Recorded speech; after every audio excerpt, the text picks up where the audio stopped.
CBS News senior global affairs contributor Ian Bremmer is with us. He is president of the Eurasia Group. Ian, good morning. I'm with you. Key question, what is on the table as they're talking about offering something brand new to the North Koreans? I think Trump is going with no preconditions whatsoever. So it would include significant economic benefits, a declaration of the end of the Korean War. We've already heard about the potential of the U.S. putting an embassy in Pyongyang, and even the disposition of U.S. troops on the ground in South Korea, I think, would be open to discussion if in return they were able to get verifiable denuclearization. I think everyone understands that's either an incredibly high bar or a completely implausible one. Mm-hmm.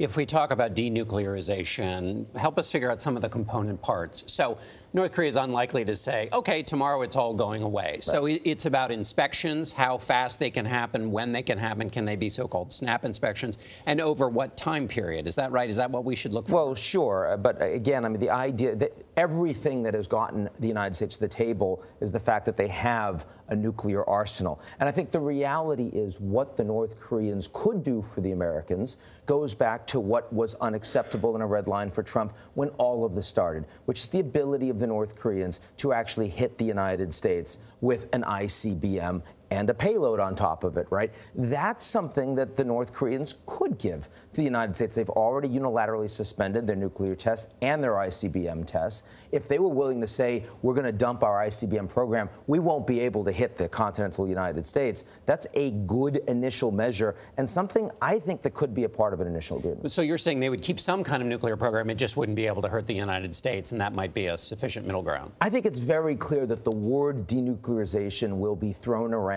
directly by both Trump and Kim Jong Un. And if there's a joint statement, they will both find a way to include it in that statement. I think we should be careful in how we read that. Right. Yeah. Can I get your take on the G summit, the end of the G7 summit? You know, there seem to be bruised feelings on both sides. You know, the Trump administration is saying that the president was responding to Justin Trudeau when he came and called him dishonest and weak. What do you make of that and the language that's used? Well, I mean, the good news is that I don't think the horrible G7 summit's going to affect the North Korea summit coming up. But this was the worst foreign policy outing that Trump has had since he became president. It's the worst G7 summit since they started back in 1975. And for me, it was kind of the geopolitical equivalent of the Comey firing, right? It was Trump unable to control his emotional impulses and doing something that I am sure felt very satisfying at the time. He was forced to go. He didn't want to attend the summit. His advisors all said, you have to be there. He shows up late. He leaves early. He cancels his direct meeting with Macron. And the entire time, he's clearly seething, bristling, and petulant, but he's on good behavior. Finally, he leaves, and he says, that's it. I'm going to blow it up. And I'm sure that sending that out against Trudeau, America's closest ally, felt really good at the time. It really damages an important long-term relationship. But Ian, he said he was responding to something that Trudeau had said about him. What did Trudeau say that was so egregious? Nothing that he hadn't said already. Trudeau was very careful not to insult the president personally. He did say that the Canadians were not going to just sit and take it in terms of the American tariffs, that there would be retaliation. It's exactly what he had said on Meet the Press the week before and in other public statements. This was not about what Trudeau said. This is about Trump's feelings.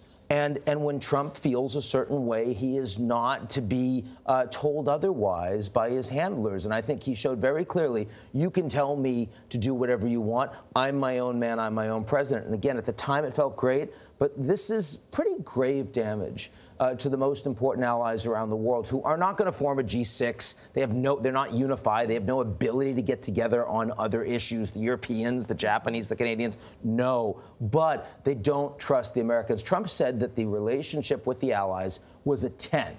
Maybe out of 100, but the reality is that the relationship with the United States is reasonably uncertain right now. The individual relationship with Trump of those allies is as bad as it could be. It's close to a 0.